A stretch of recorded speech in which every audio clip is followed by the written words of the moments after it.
Thank you, Klaus, very much. It's a privilege to be here at this forum where leaders in business, science, art, diplomacy, and world affairs have gathered for many, many years to discuss how we can advance prosperity, security, and peace. I'm here today to represent the interests of the American people and to affirm America's friendship and partnership in building a better world. Like all nations represented at this great forum, America hopes for a future in which everyone can prosper and every child can grow up free from violence, poverty, and fear. Over the past year, we have made extraordinary strides in the U.S. We're lifting up forgotten communities, creating exciting new opportunities, and helping every American find their path to the American dream, the dream of a great job, a safe home, and a better life for their children. After years of stagnation, the United States is once again experiencing strong economic growth. The stock market is smashing one record after another and has added more than $7 trillion in new wealth since my election. Consumer confidence, business confidence, and manufacturing confidence are the highest they have been in many decades. Since my election, we've created 2.4 million jobs, and that number is going up very, very substantially. Small business optimism is at an all-time high. New unemployment claims are near the lowest we've seen in almost half a century. African American unemployment has reached the lowest rate ever recorded in the United States, and so has unemployment among Hispanic Americans. The world is witnessing the resurgence of a strong and prosperous America. I'm here to deliver a simple message. There has never been a better time to hire, to build, to invest, and to grow in the United States.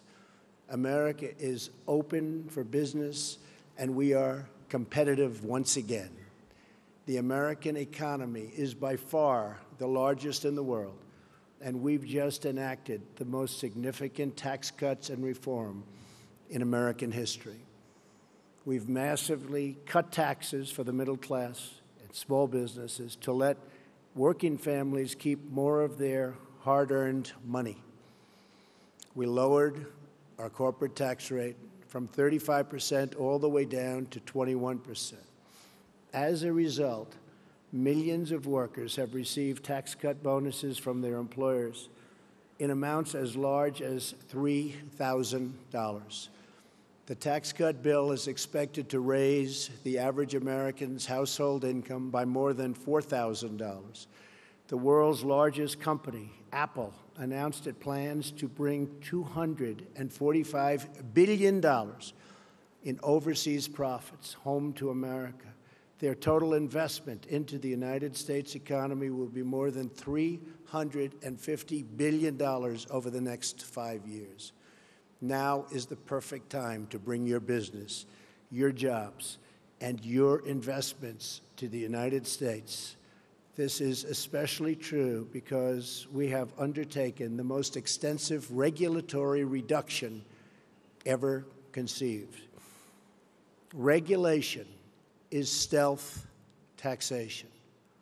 The U.S., like many other countries, unelected bureaucrats, and we have, believe me, we have them all over the place, and they've imposed crushing and anti-business and anti-worker regulations on our citizens with no vote, no legislative debate, and no real accountability.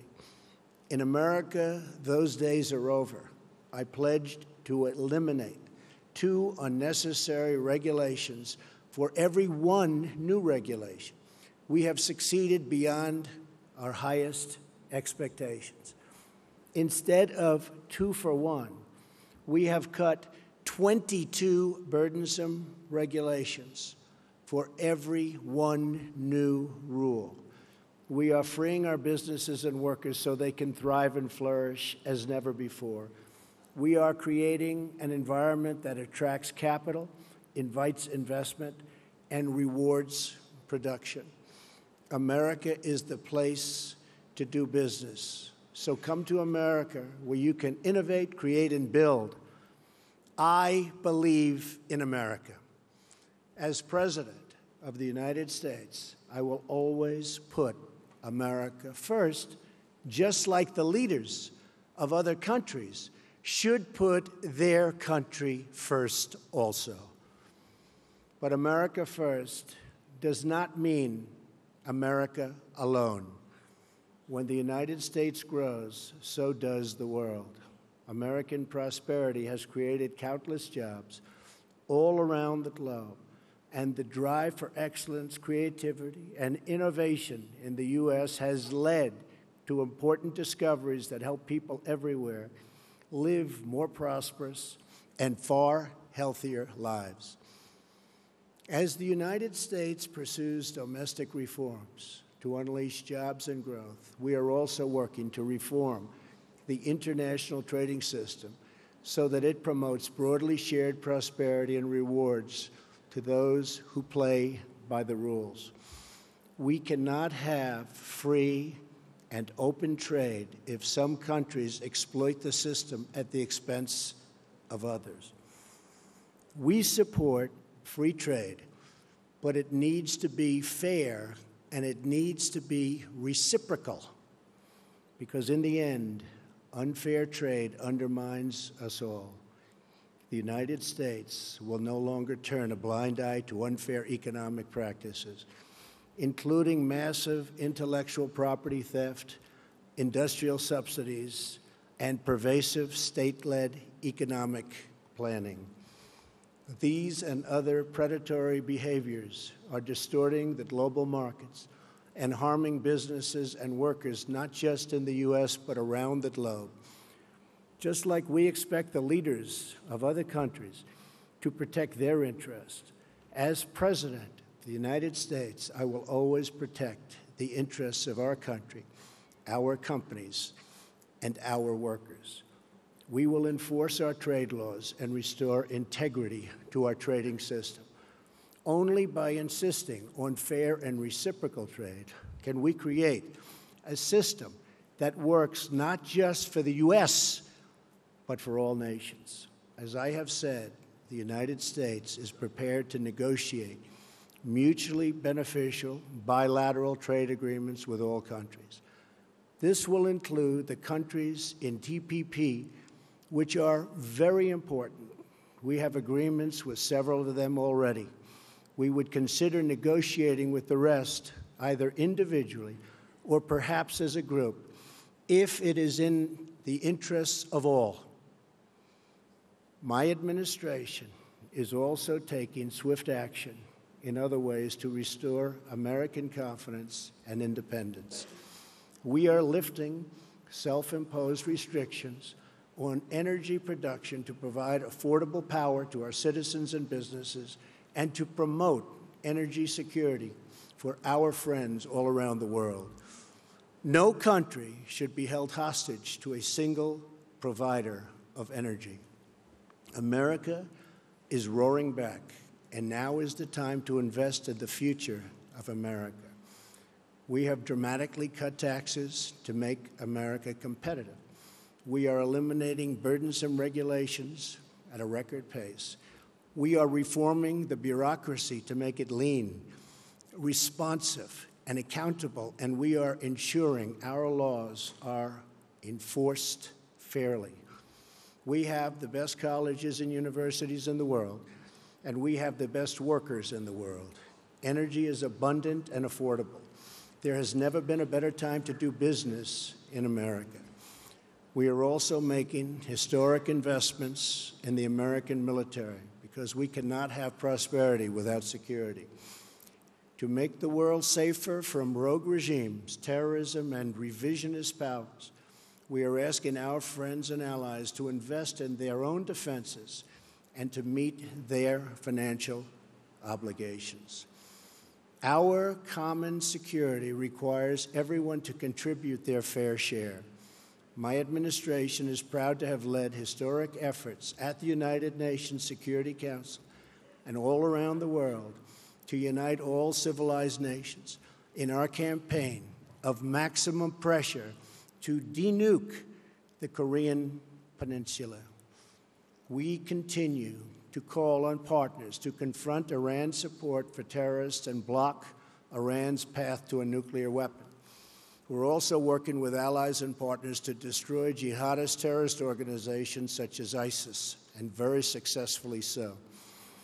The United States is leading a very broad coalition to deny terrorists control of their territory and populations, to cut off their funding, and to discredit their wicked ideology. I am pleased to report that the coalition to defeat ISIS has retaken almost 100% of the territory once held by these killers in Iraq and Syria. There is still more fighting and work to be done and to consolidate our gains. We are committed to ensuring that Afghanistan never again becomes a safe haven for terrorists who want to commit mass murder to our civilian populations. I want to thank those nations represented here today that have joined in these crucial efforts. You are not just securing your own citizens, but saving lives and restoring hope for millions and millions of people. When it comes to terrorism, we will do whatever is necessary to protect our nation. We will defend our citizens and our borders. We are also securing our immigration system as a matter of both national and economic security. America is a cutting-edge economy, but our immigration system is stuck in the past. We must replace our current system of extended family chain migration with a merit-based system of admissions that selects new arrivals based on their ability to contribute to our economy, to support themselves financially, and to strengthen our country. In rebuilding America, we are also fully committed to developing our workforce. We are lifting people from dependence to independence because we know the single best anti-poverty program is a very simple and very beautiful paycheck. To be successful, it is not enough to invest in our economy. We must invest in our people. When people are forgotten, the world becomes fractured. Only by hearing and responding to the voices of the forgotten can we create a bright future that is truly shared by all. The nation's greatness is more than the sum of its production. A nation's greatness is the sum of its citizens, the values, pride, love, devotion, and character of the people who call that nation home. From my first international G7 summit to the G20, to the UN General Assembly, to APEC, to the World Trade Organization, and today at the World Economic Forum, my administration has not only been present, but has driven our message that we are all stronger when free, sovereign nations cooperate toward shared goals, and they cooperate toward shared dreams. Represented in this room are some of the remarkable citizens from all over the world.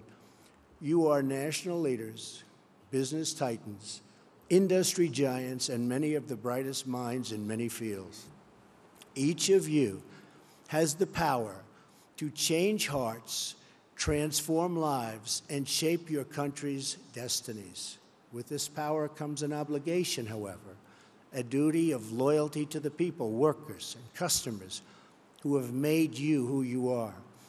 So together, let us resolve to use our power, our resources, and our voices, not just for ourselves, but for our people, to lift their burdens, to raise their hopes, and to empower their dreams, to protect their families, their communities, their histories, and their futures.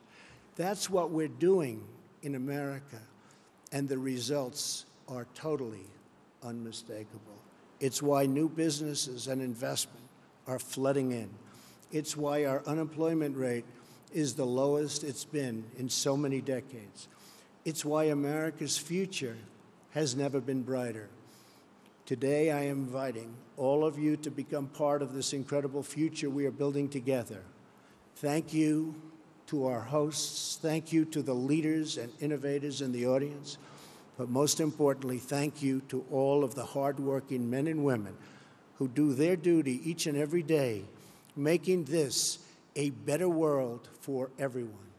Together, let us send our love and our gratitude to make them, because they really make our countries run. They make our countries great. Thank you, and God bless you all. Thank you very much.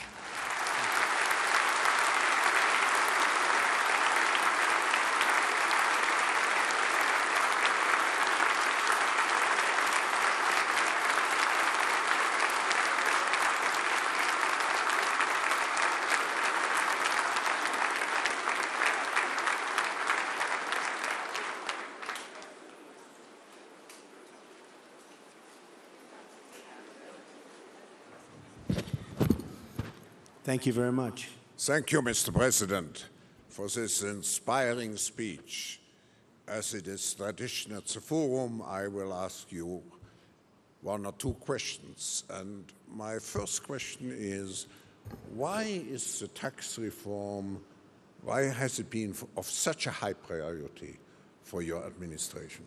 Well, first of all, Klaus, I want to congratulate you. This is an incredible group of people. We had dinner last night with about 15 leaders of industry, none of whom I knew, but all of whom I've read about for years, and it was truly an incredible group. But I think I have 15 new friends. So this has been really great what you've done in putting it together, the Economic Forum. The tax reform was a dream of a lot of people over many years, but they weren't able to get it done. Many people tried. And Ronald Reagan was really the last to make a meaningful cut and reform, and ours is cutting and reforming. We emphasize cut, but the reform is probably almost as important. We've wanted to do it. It is very tough politically to do it. Hard to believe that would be, but it is very, very tough. That's why it hasn't been done in close to 40 years. And once we got it going, it was going, and the big, and I wouldn't say a total surprise, but one of the big things that happened and took place is AT&T and some others came out very early and they said they were going to pay thousands and thousands of dollars to people that work for their companies. And you have 300,000, 400,000, 500,000 people working for these companies. And all of a sudden it became like a big waterfall, a big, beautiful waterfall, where so many companies are doing it. And even today they just announced many more. But every day they announce more and more. And now it's a fight for who's going to give the most. It started at 1,000. Now we have them up to 3,000. This is something that we didn't anticipate. Oftentimes in business, things happen that you don't anticipate. Usually that's a bad thing. But this was a good thing. This came out of nowhere. Nobody ever thought of this as a possibility even. It wasn't in the equation. We waited, we said, wait till February 1st when the checks start coming in, and people, Klaus, have a lot more money in their paycheck, because it's not just a little money. There's a lot of money for people making a living doing whatever they may be doing. And we really thought February 1st it was going to kick in and everybody was going to be, well, we haven't even gotten there yet. And it's kicked in. And it's had an incredible impact on the stock market and the stock prices. We've set 84 records since my election, record stock market prices, meaning we hit new highs 84 different times out of a one-year period. And that's a great thing. And in all fairness, that was done before we passed the tax cuts and tax reform. So what happened is really something special. Then, as you know, and as I just said, Apple came in with $350 billion. And I tell you, I spoke with Tim Cook. I said, Tim, I will never consider this whole great run that we've made complete until you start building plants in the U.S. And I will tell you, this moved up very substantially. But when I heard 350, I thought they were talking $350 million. And by the way, that's a nice sized plant. Not the greatest, but not bad. And they said, no, sir, it's $350 billion. I said, that is something. Well, we have tremendous amounts of money, including my newfound friends from last night, great companies. They're all investing. When one of the gentlemen said he's putting in $2 billion because of the tax cuts, I said to myself, wow, he's actually the cheap one in the group because they're putting in massive numbers of billions of dollars. So I think you have a brand new United States. You have a United States where people from all over the world are looking to come in and invest, and there's just nothing like what's happening. And I just want to finish by, I have a group of people that have been so outside. I have a whole lot of them, so I won't introduce because then I'll insult at least half of them. But I've had a group of people that work so hard on this and other things. And we're really we had a great first year, so successful in so many different ways. And there's a tremendous spirit when you look at all of the different charts and polls, and you see, as an example, African-American unemployment at the historic low. It's never had a period of time like this. Same with Hispanic. Women at a 17-year low. It's very heartwarming to see, but there's a tremendous spirit in the United States. I would say it's a spirit like I have never witnessed before. I've been here for a while. I have never witnessed the spirit that our country has right now. So I just want to thank you all and all of those that are pouring billions of dollars into our country or $10 into our country. We thank you very much. Thank you. Mr. President, I will ask you maybe a personal question, but before doing so, I just sounds very interesting. Acknowledge. I didn't know about this one. I would like to acknowledge the strong presence of your cabinet members here, who tremendously contributed to the discussions. Good. The last I would like to do that. That's very good. Yeah. Now, Stephen, Wilbur, Gary, Robert, even my general and my various other generals, you know, we're making our military protection a little bit better for us too. So thank you very much. Does everybody understand that? I think so. Thank you all for being here. Now, my maybe personal question would be, what experience from your past have been most useful in preparing you for the presidency? Well, being a businessman has been a great experience for me. I've loved it. I've always loved business. I've always been good at building things, and I've always been very successful at making money. I'd buy things that would fail, that would be failures, and I turn them around and try and get them for the right price, and then I turn them around, make them successful. And I've been good at it, and that takes a certain ability. And, you know, historically, I guess there's never really been a businessman or business person elected president. It's always been a general or a politician. Throughout history, it's always been a general. You had to be a general, but mostly it was politicians. You never have a businessman. And then, in all fairness, I was saying to Klaus last night, had the opposing party to me won, some of whom you backed, some of the people in the room, instead of being up almost 50%, the stock market is up since my election almost 50%. Rather than that, I believe the stock market from that level, the initial level, would have been down close to 50%. That's where we were heading. I really believe that. Because they were going to put on massive new regulations. You couldn't breathe. It was choking our country to death. And I was able to see that, Klaus, as a business person. The other thing is I've always seemed to get, for whatever reason, a disproportionate amount of press or media. And throughout my whole life, somebody will explain someday why, but I've always gotten a lot.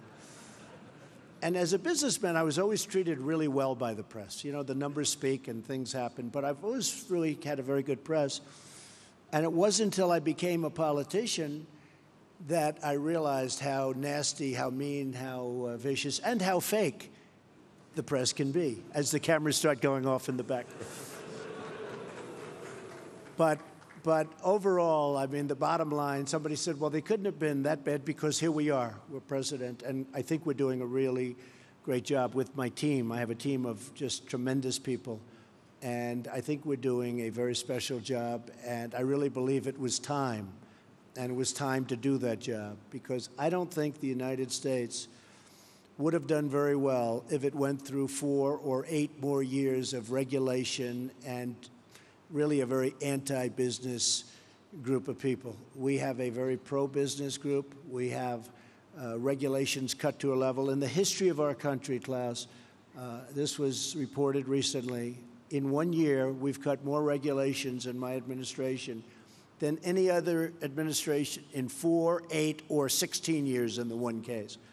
We've cut more regulations in 1 year, and we have a ways to go. I mean, we're probably 50% done, and we're going to have regulation. There's nothing wrong with rules and regulations. You need them.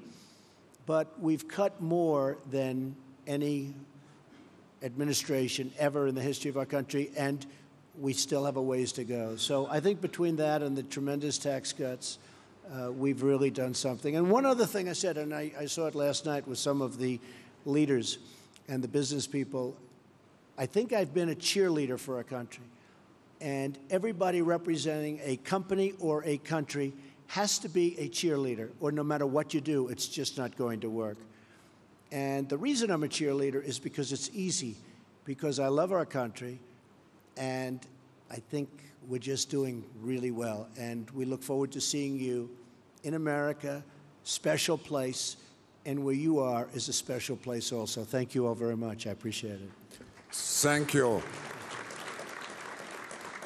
Thank you very much, Mr. President, for being with us. The World Economic Forum community who is assembled here will be certainly, and I quote you from the last piece of your remarks, will be certainly be among the hard-working men and women who do their duty each and every day, making this world a better place for everyone. Thank you very much. Thank you. Thank you very much, everybody. Thank you.